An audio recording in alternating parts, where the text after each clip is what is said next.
अस्सलाम वालेकुम नाजरीन, welcome to history of Islam YouTube channel. नाजरीन, आज की इस वीडियो में मैं आप सभी को बताऊंगा कि सांप और मोर को जन्नत से क्यों निकाल दिया गया था। क्योंकि पहले सांप और मोर दोनों ही जन्नत में हुआ करते थे। उस वक्त सांप के पैर भी हुआ करते थे और इसके मुंह से एक अलग ही खुशबू आया करती थी। इसी तरह मोर के जो पैर थे वो बहुत ही खूबसूरत होते थे और मोर देखने में भी बहुत ही खूबसूरत लगता था। लेकिन नाजरीन, ऐसा क्या हुआ जो अल्लाह ताला ने इन दोनों को ही जन्नत से निकाल दिया। तो चलिए आज की इस वीडियो में हम आपको बताते हैं।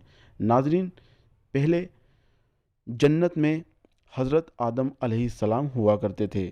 उस वक्त वो जन्नत में जब अकेला महसूस करने लगे तो अल्लाह ताला ने उनकी बाई पसली से माँ हव्वा को पैदा किया।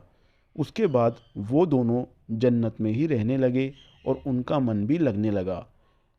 उस वक्त अल्लाह ताला ने हज़रत आदम अलैहिस्सलाम और माँ हव्वा को हुक्म दिया कि आप दोनों जन्नत में जहाँ चाहो वहाँ जा सकते हैं, जो चाहो वो खा सकते हैं, लेकिन एक दरख्त है, आप इस दरख्त के कभी फल मत खाना।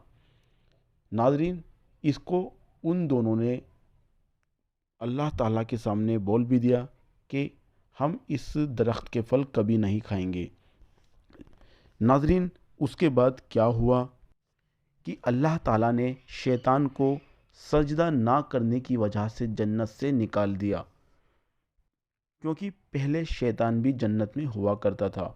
नाजरीन, सांप और मोर ये दोनों जन्नत से बाहर भी चले जाया करते थे घूमने के लिए और फिर वापस जन्नत में आ जाया करते थे।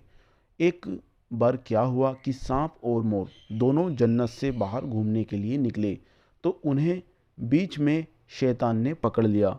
शैतान ने उनसे बोला कि मैं चाहता हूँ कि आप मुझे जन्नत में ले चले। इस पर सांप और मोर ने शैतान को बिल्कुल साफ मना कर दिया कि हमें अल्लाह का हुक्म नहीं है कि हम आपको जन्नत में ले जाए।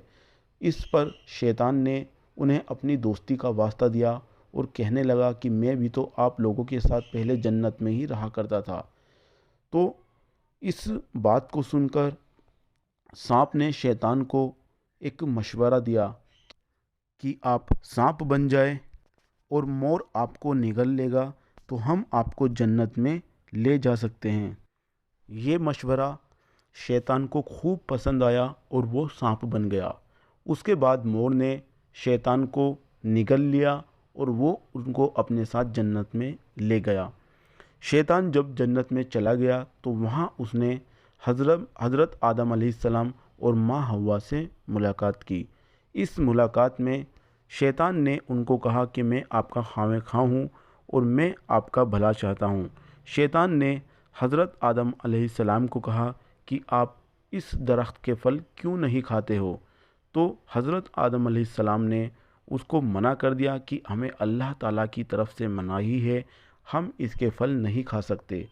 तो शैतान ने माँ हव्वा को अपने जाल में बहला फुसला कर कहा कि अगर आप इस दरख्त के फल खा लेंगे तो आप हमेशा जन्नत में ही रहेंगे और अल्लाह ताला आपको हमेशा जन्नत में ही रखेंगे, वो आपको यहाँ से नहीं निकाल सकते। तो शैतान की इन बातों में आकर माँ हव्वा ने वो दरख्त के फल खा लिए और थोड़ी देर बाद माँ हव्वा के कहने पर आदम अलैहिस्सलाम ने भी उन फलों को खा लिया।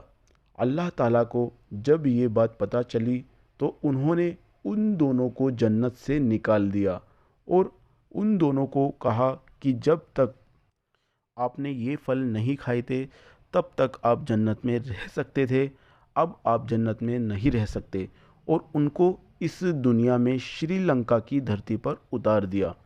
उसके बाद शैतान को लाने के जुर्म में सांप और मोर को भी जन्नत से निकाल दिया और सांप के मुंह से जो खुशबू आती थी, सांप के मुंह की वो खुशबू अल्लाह ताला ने छीन ली और उसके मुंह में जहर भर दिया और उसके पैर भी ख़त्म कर दिए। इसी तरह से मोर के जो पाँव थे, जिन पाँव से वो शैतान को जन्नत में लेकर दाखिल हुआ था, उन पाँव की खूबसूरती छीन ली गई। उसके बाद मोर और सांप دونوں جنت سے باہر ہو گئے۔ تو ناظرین، یہ تھی وہ کہانی جو سانپ اور مور کو جنت سے باہر نکالنے میں ایک واقعہ تھی۔ تو ناظرین، اگر آپ کو یہ ویڈیو پسند آئی تو ہمارے چینل کو ضرور سبسکرائب کریں اور ویڈیو کو لائک کریں۔ ملتے ہیں آپ سے اگلے کسی نئے قصے